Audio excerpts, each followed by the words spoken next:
Hello students. I hope कि आप लोग अच्छे होंगे और आपकी बोर्ड की तैयारी भी अच्छे से हो रही होगी। आज मेरा जो वीडियो है वो जो इस बार मैट्रिक का एग्ज़ाम देने वाले हैं बच्चे, उनके लिए ख़ास है। क्योंकि बच्चे मैट्रिक की तैयारी करते हैं लेकिन उसके दौरान बहुत सारी गलतियां कर देते हैं और अपने प्रिपरेशन को सही ढंग से नहीं लेके चलते हैं, जिससे होता ये है कि फाइनली जब उनका रिजल्ट आता है तो अच्छा मार्क्स नहीं आ पाता है और वो एक टॉपर लिस्ट में अपने आप को स्थान नहीं दिला पाते हैं।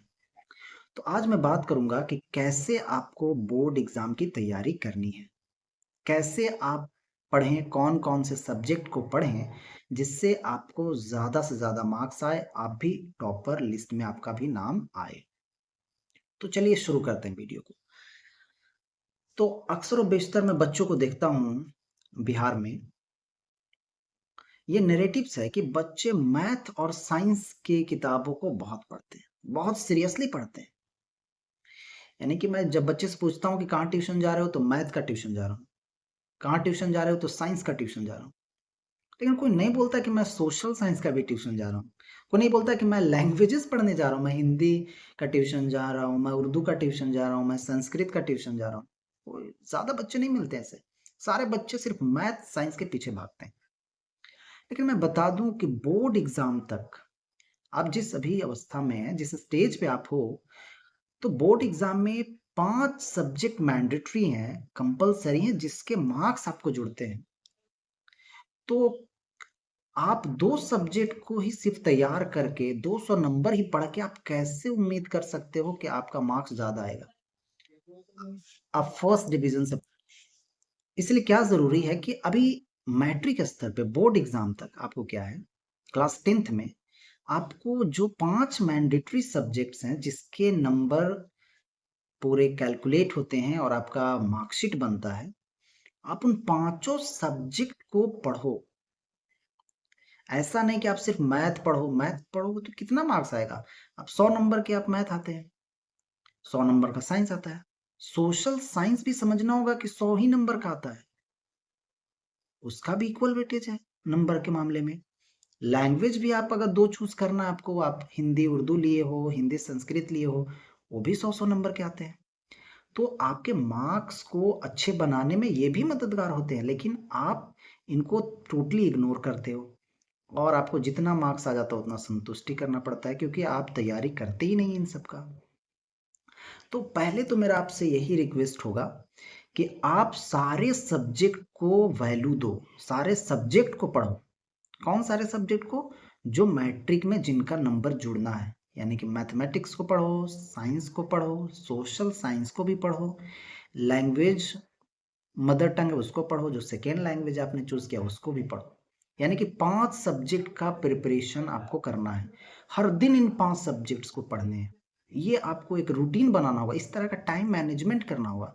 अगर आप चाहते हो कि अच्छा नंबर लाएं, टॉपर बने, आपका टॉपर लिस्ट में नाम आए, तो आपको पांचों सब्जेक्ट्स पढ़ने होंगे, तभी आपके नंबर अच्छे आएंगे। नहीं तो आप एक दो सब्जेक्ट्स पढ़ के आप चाहोगे कि टॉपर बने और मेरे मार्क्स बहुत अच्छे आए, तो ये पॉसिबल नहीं है। तो पहले अपने जहन में, अपने दिमाग में ये बात डाल लें कि आपको पांचों सब्जेक्ट्स पढ़ने हैं। लेकिन पढ़ने का तरीका ज़रूर अलग है, सबका टाइम मैनेजमेंट ज़रूर अलग अलग है। आप अगर मैथमेटिक्स पढ़ते हो दिन में, मान लो 2-3-4 घंटा पढ़ें, साइंस आप 2 घंटा पढ़ें, आप अगर आते हैं सोशल साइंस उसको भी 1 घंटा पढ़ें। आप कहोगे सोशल साइंस इतना वास्ट इसका सिलेबस है, 4 किताबें पढ़नी होती हैं, तो हम क्या क्या पढ़े? बच्चे कंफ्यूज रहते हैं, सोशल साइंस की किताब को ही देख के डर जाते हैं कि ये 4 किताबें हमें पढ़नी है, इतनी मोटी मोटी सी किताब पढ़नी है 4। तो मैं बताऊं कि देखिए, एग्जाम के प्रिपरेशन में क्या पढ़ना है, इससे ज्यादा ये मायने रखता है कि आपको क्या नहीं पढ़ना है। यस, आप अच्छे सही सुन रहे हैं कि क्या नहीं पढ़ना है, ये बहुत जरूरी है, ये बहुत मायने रखता है। क्योंकि आपको जिस दिन ये पता चल गया कि क्या नहीं पढ़ना है, कौन सा चीज़ अननेसेसरी है, जिसको हम नहीं पढ़ेंगे तो भी काम चलेगा, तो आप उसको साइड में कर दोगे और जो पढ़ना है फिर अपना समय उस पे दोगे जहाँ से क्वेश्चंस आते हैं। तो ये जो चारों किताबें हैं सोशल साइंस की, आप प्रीवियस ईयर क्वेश्चंस देखोगे कहाँ से रिपीटेडली क्वेश्चंस पूछे जा रहे हैं। आप उन सेक्शन को, उन टॉपिक को तैयार करो। अगर पॉसिबल नहीं है तो सिर्फ जो इंपॉर्टेंट टॉपिक्स हैं उनको तैयार करो। देखो ट्रेंडिंग में किस तरह के क्वेश्चंस पूछता है एग्जामिनर, ऑब्जेक्टिव्स को तैयार करो और सिर्फ उनको ही पढ़ डालो। और अगर आप प्रिपरेशन शुरू से कर रहे हैं, आपके पास पूरा 1 साल है, तो इनको भी पूरा डिटेल में पढ़ो। इससे आपको एक अच्छा पर्सपेक्टिव मिलेगा, आपको एक अच्छा नॉलेज होगा और आप इस सब्जेक्ट में अच्छा से अच्छा नंबर ला सकेंगे। तो आप मैथमेटिक्स पढ़िए, ज़्यादा उस पर टाइम दीजिए क्योंकि मैथमेटिक्स एक डिफ़िकल्ट सब्जेक्ट है, उसके लिए आपको प्रैक्टिस की ज़रूरत होती है। तो आप साइंस पढ़िए, ये भी टिपिकल थोड़ा सा है, थोड़ा डिफ़िकल्ट है, इसको भी दो टाइम, 1 घंटा 2 घंटा। मैथ से थोड़ा कम दो। फिर आप सोशल साइंस ये थोड़ा ईजी है, तो आप इसे 1 घंटा दो।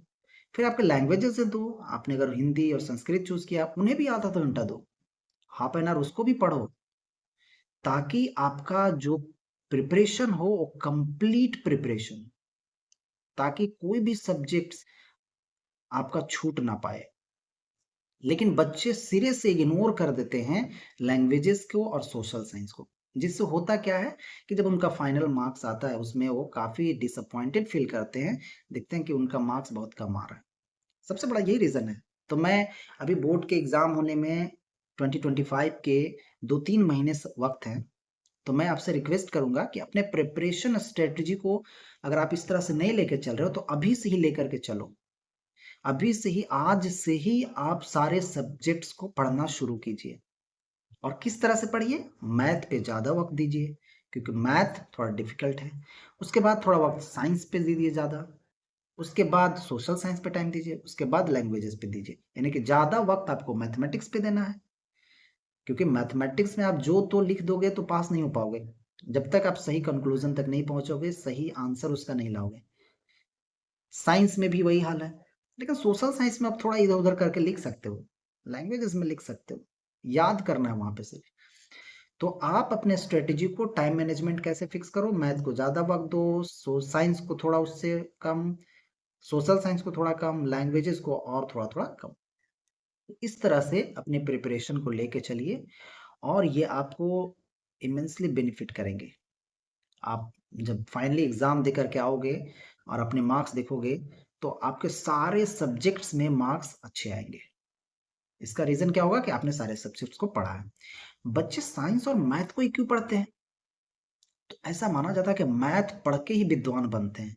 साइंस का ही आजकल ज़माना है।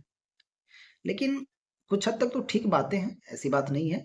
लेकिन बाकी के जो सब्जेक्ट्स हैं वो बुरे नहीं हैं। सोशल साइंस कोई खराब सब्जेक्ट नहीं है, लैंग्वेजेस कोई खराब सब्जेक्ट नहीं है। अगर आप उनको पढ़ते हैं तो भी आपकी कैरियर बहुत सेफ रहेगी, सुरक्षित रहेगी, आप लाइफ में कुछ कर सकते हैं, बशर्ते कि आप चीज़ों को सही से पढ़ें और उसमें आपको डीप नॉलेज हो।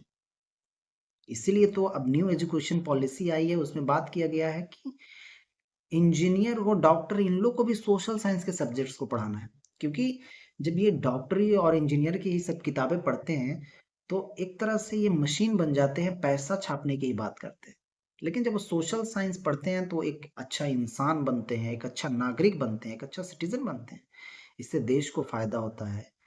इससे उनके अंदर समाज में कैसे रहना है, ये इस तरह के जो कैरेक्टरिस्टिक्स हैं, इस तरह के जो फीचर हैं उनके अंदर आते हैं।